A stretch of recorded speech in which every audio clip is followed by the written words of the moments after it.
La ciudad del Papa, del mármol y de la pintura era también un campo minado para cualquiera que quisiera abrirse camino en las artes, como ya hemos visto. Y mucho más si era mujer.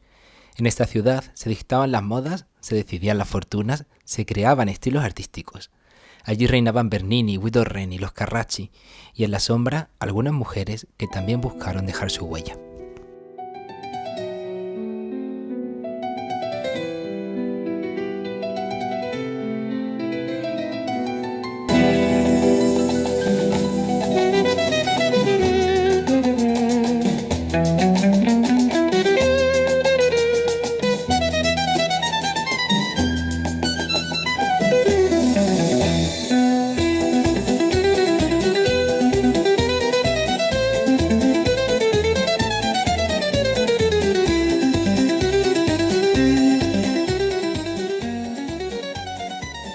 Tras el lienzo, un podcast de Rafael Japón. En el segundo episodio hablamos de Artemisia, pero hoy tras el lienzo nos encontramos con las pintoras que pasaron por Roma en la primera mitad del siglo XVII, que trabajaron en sus talleres, que recibieron encargos y que a pesar de todo fueron silenciadas durante siglos.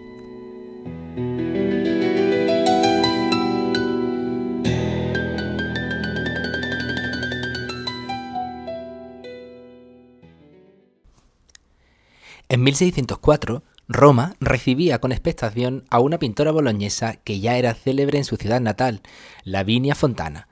No era una aficionada ni una excepción curiosa. Era, según Carlo Cesare Malvasia, la primera mujer en el mundo que ejerció la pintura como profesión a la manera de los hombres. Su historia había empezado mucho antes. Nacida en Bolonia en 1552, era hija de Próspero Fontana, un pintor manierista que la formó desde niña. Pero lo que la convirtió en un fenómeno único fue que, a diferencia de otras artistas ligadas a los conventos o a talleres familiares, Lavinia sostuvo a toda su familia con su arte. Su esposo, Gian Paolo Zappi, no solo aceptó su protagonismo, sino que renunció a ejercer como jurista y se convirtió en su ayudante. Montaba los lienzos, preparaba los pigmentos y gestionaba los encargos. Una inversión de roles insólita para el siglo XVI. Cuando llegó a Roma, el Papa Clemente VIII y su sobrino, el cardenal Pietro Aldobrandini, le abrieron las puertas. Le confiaron retratos y escenas religiosas, sabiendo que el pincel de Lavinia aportaba algo distinto. Y allí, en medio del círculo pontificio Fontana, pintó a nobles, cardenales e incluso a miembros de la corte papal. Su retrato de la noble Lucrecia d'Este había corrido fama en Italia, y en Roma confirmaba lo que muchos sospechaban. Lavinia era capaz de elevar a las mujeres al mismo rango de dignidad pictórica que los hombres.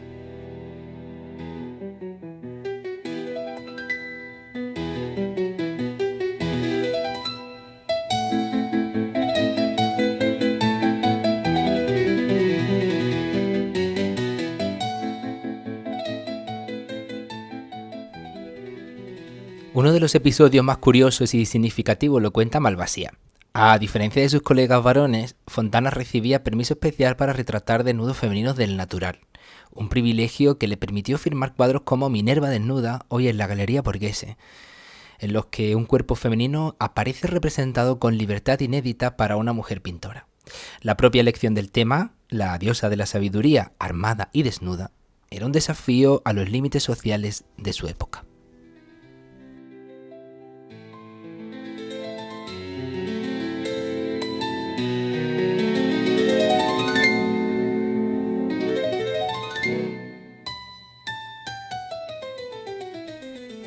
Roma la admiraba, pero también la observaba con suspicacia. Una mujer en los círculos del poder artístico resultaba algo incómoda. Sin embargo, Fontana se mantuvo firme. Trabajaba con la disciplina de un maestro de taller, firmaba con orgullo sus obras y negociaba los precios de sus lienzos sin intermediarios. En cartas conservadas llega incluso a reclamar pagos atrasados a clientes poderosos, una actitud valiente en una sociedad en la que las mujeres rara vez podían reclamar derechos económicos. En sus lienzos romanos, Fontana dejó retratos de cardenales rodeados de bibliotecas, nobles luciendo sus armaduras y vírgenes delicadas en escenarios solemnes. Pero lo más revolucionario estaba en el gesto. Por primera vez una mujer había entrado en Roma no como musa ni como modelo, sino como artista reconocida, tratada de igual a igual con los grandes nombres del momento.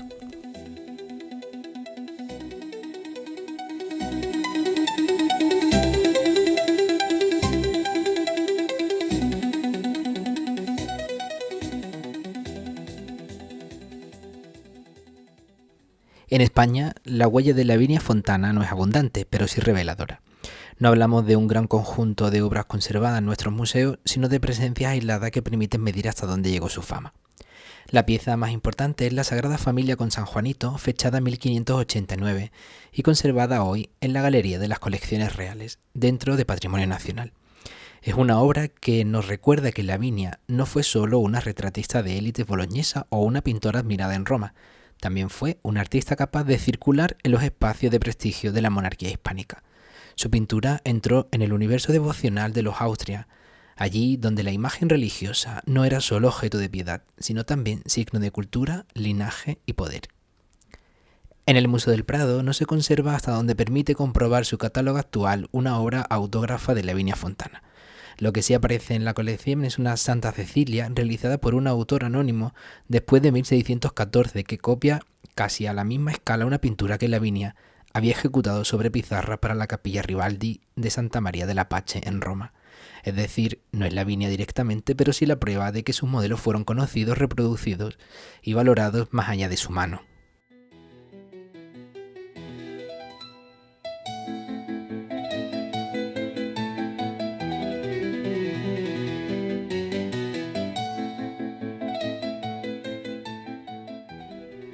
Además, el Museo Nacional del Prado desempeñó un papel decisivo en la recuperación reciente de Lavinia Fontana.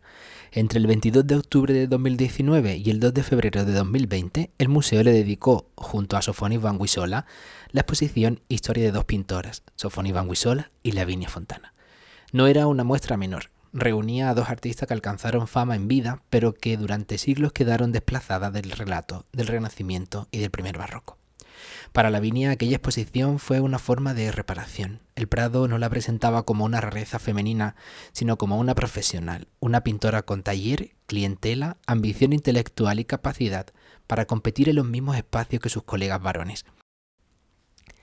En este evento también se expuso Marte y Venus, una obra conservada en la Fundación Casa de Alba, que es un magnífico ejemplo de la presencia del artista en otras colecciones españolas. En este lienzo, Lavinia aborda la mitología con una sensualidad refinada y plenamente cortesana. Venus aparece desnuda, sorprendiendo al espectador con una mirada directa, mientras Marte, todavía armado, se inclina hacia ella en un interior íntimo, acompañado por un Cupido dormido al fondo. Más que una escena heroica, la pintura construye una atmósfera de erotismo elegante y teatral, donde el brillo de las telas, la suavidad de las carnaciones y el juego de miradas revelan la sofisticación narrativa de una artista perfectamente integrada en el gusto internacional de su tiempo.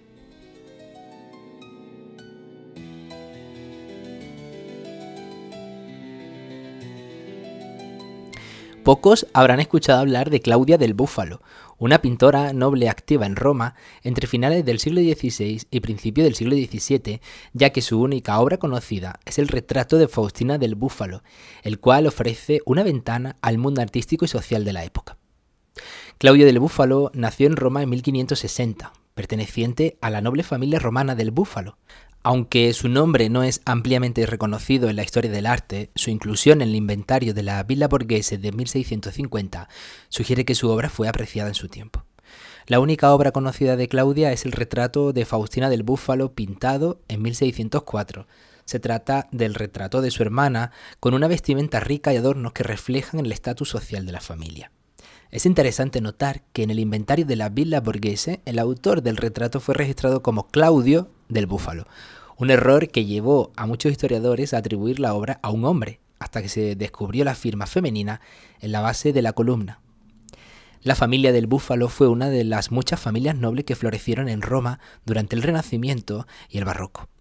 Aunque no se dispone de información detallada sobre la vida de Claudia, su pertenencia a esta familia sugiere que estuvo inmersa en el vibrante ambiente artístico y cultural de la ciudad. Aunque Claudia del Búfalo no fue reconocida en vida como artista, su obra ha ganado atención en tiempos recientes. Su retrato ha sido exhibido en exposiciones dedicadas a mujeres artistas del Renacimiento y del Barroco, destacando su contribución al arte de la época.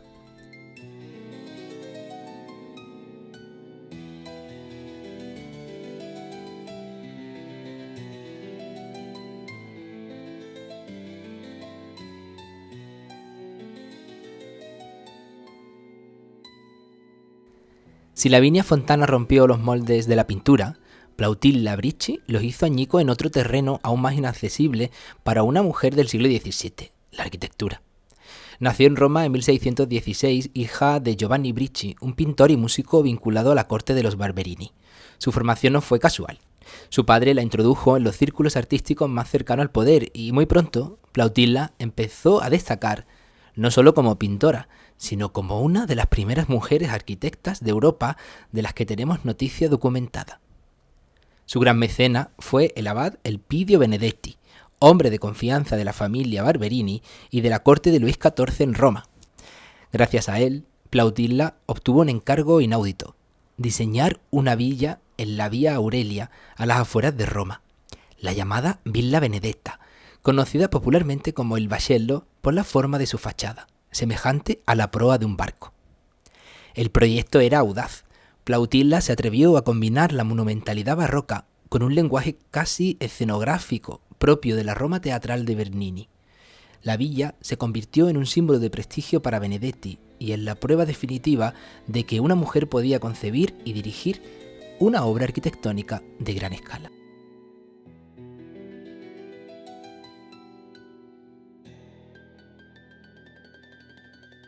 Pero su talento no se detuvo ahí. Plautilla también diseñó la capilla de San Luis en la iglesia de San Luigi dei Francesi, sede de la comunidad francesa en Roma, justo donde Caravaggio había pintado décadas antes sus célebres escenas de San Mateo. En esta capilla, Bricci combinó pintura, escultura y arquitectura en un todo unitario, adelantando soluciones que hasta entonces parecían reservadas a los grandes maestros varones. Su faceta como pintora tampoco fue menor. Se conservan varias obras religiosas firmadas por ella, como la Virgen con el Niño de Santa María in Montesanto y un San Luis de Francia que formaba parte de los encargos de su mecenas francés. Y sin embargo, como tantas veces en la historia, la memoria de Plautilla Bricci fue silenciada. Tras su muerte en 1705 cayó en el olvido. Su Vascello fue destruido durante la defensa de Roma en 1849 en las guerras por la unificación italiana. Solo los documentos y algunos fragmentos de su obra nos permiten hoy reconstruir la trayectoria de una mujer que desafió todas las normas de su tiempo. En ella vemos no solo a la arquitecta que diseñó palacios y capillas, sino a una creadora que se movió entre las redes del poder pontificio y diplomático, jugando un papel que hasta entonces parecía imposible para alguien de su condición.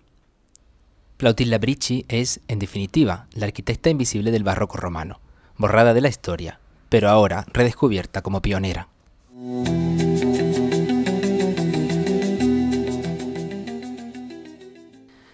Durante siglos el nombre de Plautilla Bricci apenas aparecía en las notas al pie de los manuales. La arquitecta invisible del barroco quedó relegada a la sombra de sus colegas varones. Pero en 2021 el Palazzo Barberini de Roma cambió esa historia con una exposición inédita. Plautilla Bricci, la primera arquitecta. Fue la primera vez que un museo italiano dedicaba una gran muestra a esta creadora. Allí se reunieron pinturas firmadas por ella, documentos originales y reconstrucciones virtuales de su desaparecida Villa Benedetta, el célebre Vascello. La exposición, comisariada por Giuri Primarosa, sacó a la luz novedades decisivas, desde contratos que prueban su papel como arquitecta principal hasta dibujos preparatorios que muestran su mano experta en el diseño de retablos y capillas. Por primera vez se pudo trazar, con pruebas en la mano, la dimensión completa de un artista que la historiografía había silenciado. El eco de aquella muestra fue enorme. No solo devolvió a Plautilla el lugar que le corresponde, sino que planteó preguntas más amplias. ¿Cuántas historias como la suya siguen enterradas en los archivos? ¿Cuántas arquitectas, pintoras o escultoras del barroco fueron borradas por el simple hecho de ser mujeres? Con Plautilla Bricci, Roma no solo recuperó una arquitecta, recuperó un símbolo, el de las creadoras que, pese a todos los obstáculos, dejaron huellas visibles en la ciudad eterna, aunque durante mucho tiempo nadie quisiera reconocerlas.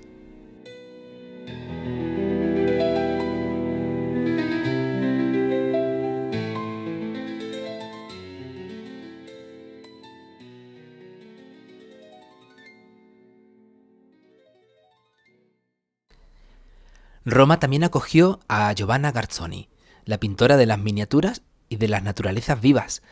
Giovanna Garzoni nació alrededor de 1600 en Ascoli Piceno, una ciudad de la región de las Marcas. Proveniente de una familia de origen veneciano, su padre, Giacomo Garzoni, era orfebre y su madre, Isabel Tagaria, descendía de una familia de artistas. Desde joven, Giovanna mostró una inclinación por las artes y se cree que fue entrenada por su tío, un pintor local. A los 16 años se trasladó a Venecia para estudiar caligrafía con Giacomo Rogni, lo que le permitió desarrollar una destreza excepcional en el dibujo y la miniatura.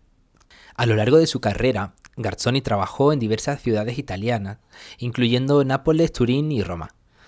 Fue reconocida por su habilidad para crear bodegones y retratos minuciosos, utilizando técnicas como la gouache sobre pergamino. Su estilo se caracteriza por una atención meticulosa al detalle y una paleta de colores suaves y luminosos. Además de su destreza técnica, Garzoni era reconocida por su conocimiento en música y literatura, lo que enriqueció su obra y le permitió acceder a las cortes más prestigiosas de Europa.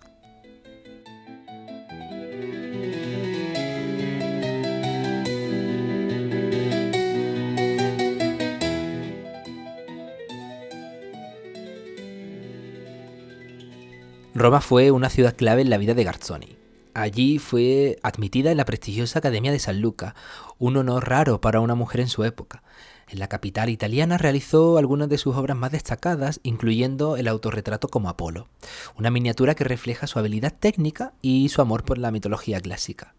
Tras su muerte en 1670, su legado continuó vivo en Roma, donde fue enterrada en la iglesia de Santa Martina, vinculada a la Academia de San Luca. Aunque su obra fue apreciada en su tiempo, el reconocimiento póstumo de Garzoni ha crecido en las últimas décadas. Sus pinturas, que combinan arte y ciencia, ofrecen una visión única del mundo natural. Hoy en día, sus obras se encuentran en importantes colecciones como el Museo Paul Getty en Los Ángeles y la Galería Palatina en Florencia. Giovanna Garzoni fue una mujer que, a través de su arte, fusionó la belleza de la naturaleza con la precisión científica. Su historia es un recordatorio de que el talento y la dedicación pueden trascender el tiempo y el olvido.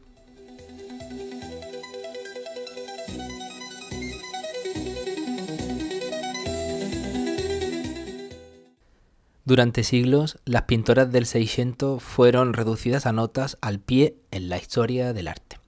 Sus nombres, cuando aparecían, quedaban opacados bajo el brillo de sus contemporáneos masculinos. Plautilla Bricci, como una rareza arquitectónica apenas mencionada por Filippo Baldinucci, o Lavinia Fontana, como una excepción tolerada en el mundo académico boloñés. La historiografía decimonónica no las necesitaba. El relato de los grandes maestros estaba escrito: Caravaggio, Bernini, Velázquez, Rubens, y para ellas, silencio. Sus obras quedaron desperdigadas en sacristías, conventos, depósitos de museos. El redescubrimiento llegó tarde, pero con fuerza. A finales del siglo XX, con el auge de los estudios de género y de la microhistoria, comenzaron a rastrearse inventarios, archivos conventuales, cartas y contratos. Historiadoras como Mina Gregory, por ejemplo, llamaron la atención sobre las pintoras boloñesas. Aunque solo hemos visto algunas pintoras que pasaron por Roma en una fecha muy concreta, en otros lugares de Italia, por ejemplo, Consuelo Lollobrigida rescató a Orsola Caccia de los claustros del Piamonte. Y en 2021 el Palazzo Barberini de Roma dedicó, como ya hemos visto, a Plautilla Bricci una exposición monográfica que la colocó por fin en el lugar que le correspondía como la primera arquitecta profesional de la Europa moderna. Hoy sabemos que estas mujeres no fueron una excepción anecdótica, sino parte integral del entramado artístico del barroco. Su huella está en los altares, en los palacios, en los retratos que cruzaron fronteras hacia otras naciones como España y Francia. Y lo más revelador, muchas de ellas no solo pintaron, sino que lucharon contra estructuras que la condenaban al anonimato. El hecho de que hayan sido necesarias exposiciones recientes como la mencionada de Plautilla o las retrospectivas de Lavinia Fontana en Bolonia, Madrid y Dublín demuestra algo inquietante. La historia del arte todavía se está redescubriendo. Y no hablamos de descubrimientos menores, sino de figuras que cambiaron las reglas de su tiempo y que el canon decidió silenciar. Cada nueva muestra, cada catálogo, es una reparación histórica. El redescubrimiento de estas pintoras no es solo un gesto académico, es un espejo de nuestro presente. Nos obliga a repensar qué significa el genio, quién merece estar en los museos, cómo el poder dicta la memoria. Y ahí está lo verdaderamente fascinante, porque sus obras pintadas en claustros, en talleres familiares o bajo la sombra de los grandes mecenas, siguen vivas. Nos miran desde los lienzos con la misma intensidad con la que desafiaron en su tiempo un sistema que no las quería ver.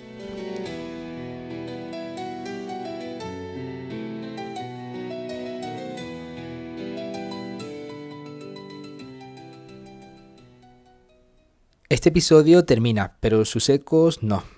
Lavinia, Claudia, Plautilla, Giovanna, nombres que la historia había borrado y que hoy regresan como presencias incómodas, como fantasmas que reclaman su lugar en el relato del arte barroco. Pero el silencio ya no es posible.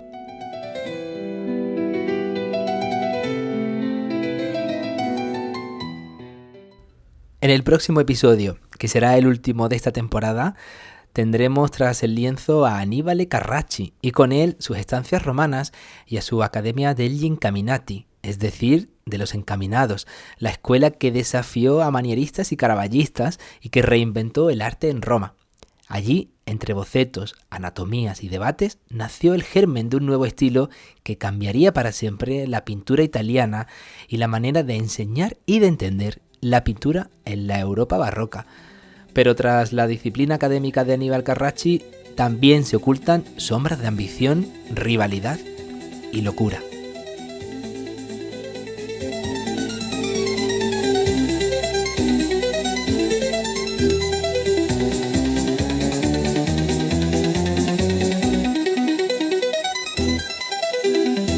Síguenos en Instagram para ver las obras y detalles de cada episodio. Y no olvides suscribirte para estar al día de los nuevos episodios de Tras el lienzo.